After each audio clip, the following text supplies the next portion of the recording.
Hello Plymouth, my name's Luke Pard, I'm your Member of Parliament. We've learned in the last week that the government is considering scrapping HMS Albion and HMS Bulwark, two of the Royal Navy's amphibious assault ships that are based in Devonport. We also understand they're looking at cutting around 1,000 Royal Marines. Now, if true, this would be the biggest betrayal of Devonport by any government in generations. And it's something that, as your Member of Parliament, I'm strongly opposed to.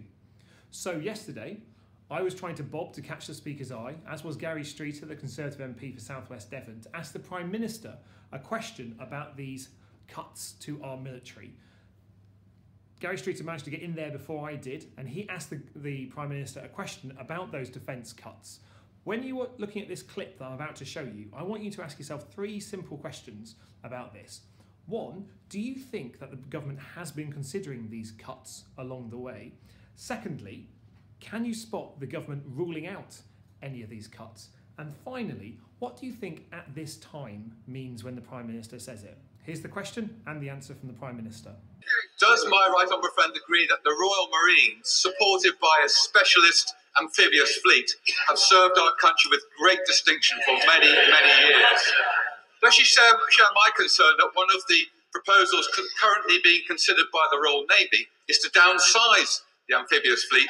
In an uncertain world, is this not both short-sighted and dangerous? And will she please intervene? Can I say to my right honourable friend, first of all, that I absolutely agree that we can commend and applaud the contribution that the Royal Marines and our amphibious fleet have made to the defence of this country and indeed the defence of others. It is absolutely right that as we look at how threats are changing, we look at how we should best spend the rising defence budget to support our national security. We have committed to spending 2% of GDP on defence every year of this Parliament. We're spending 178 billion over the time between 2016 and 2026 on equipment for our armed forces. Naturally, we don't always discuss the specific operational details, but if I might just say to my right honourable friend, I understand that the claims he's referred to are pure speculation at this stage. Now, for me, the Prime Minister told us a number of things in her answer. Firstly, that her government is considering scrapping the amphibious assault ships and cutting the Royal Marines from her answer. Secondly, that at this time, it's speculation, which means they haven't announced it, but they're considering it. And finally, at this time means that it's subject to change, and this could change in the future. None of that provides the certainty that I think MPs are looking for to rule out scrapping HMS Albion and HMS Bulwark and scrapping any decision to cut the Royal Marines that we now know the Ministry of Defence is considering. So that's why today I used an opportunity at Business Questions to ask Andrea Leadsom, the Leader of the House and someone who could have been the Prime Minister, losing out to Theresa May in the contest, about these defence cuts, and asking her whether she could coordinate a debate so MPs from all sides of the House, Labour and Conservative, could make our views clear to ministers that these cuts would be bad for Devonport, bad for Plymouth, and importantly, bad for our national security. Here's my question, and here's her answer. The Prime Minister at PMQs yesterday had the opportunity to rule out the scrapping of the Royal Navy's entire amphibious assault capability, but chose not to. Will the Leader of the House recognise the very genuine cross-party concern about this latest round of government defence cuts and hold a debate in government time to help inform the Ministry of Defence's decisions? Well, the honourable gentleman will know that him talking about defence cuts is simply nonsense. We're committed to spending 2% of GDP on defence, and that means that there are increasing expenditure on all areas of defence. It is a matter for the Ministry of Defence to look at the mix of different types of activity and expenditure that is appropriate to the 21st century need. In that clip, you will have heard Andrea Leadsom say the idea of defence cuts is nonsense. Now, that doesn't wash with me and doesn't wash with Plymouth. Why? Because the Conservatives have cut HMS Ocean, our helicopter carrier. They've announced the closure of Stonehouse Barracks and the Royal Citadel. They've cut the number of frigates based in Devonport.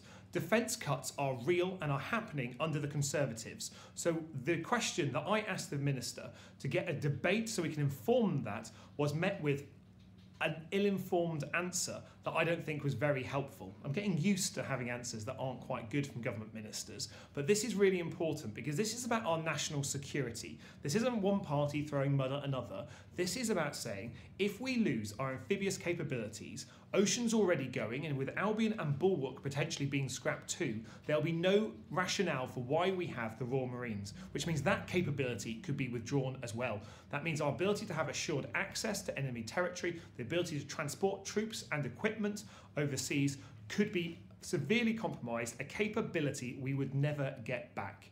So this is why I've put out a genuine offer to work cross-party with councillors and MPs from all parties, but especially in Plymouth, Conservative MPs, to make sure that we can defeat these government defence cuts. In the general election campaign, I said I would stand up for our armed forces. I'm the son of a submariner. I know how important the military is to families in Plymouth. It's important to families like mine. That's why I want to see us being strong, robust and relentless in telling government that they will not be able to proceed with these cuts. It will be bad for our local economy, it's bad for our national security, and it's something that should be defeated. I hope that in the coming days, the Conservative MPs will be able to work cross-party, will put Plymouth first, not their party, and we can defeat these government defence cuts.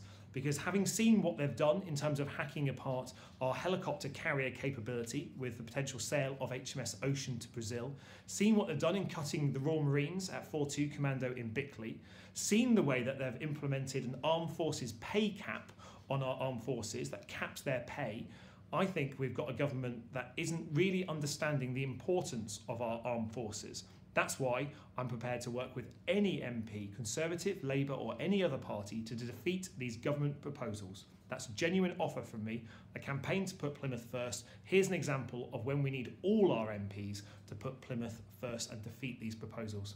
I'll give you more updates as the campaign continues. I'll keep that pressure on in the Commons. Thanks very much, Plymouth. See you soon.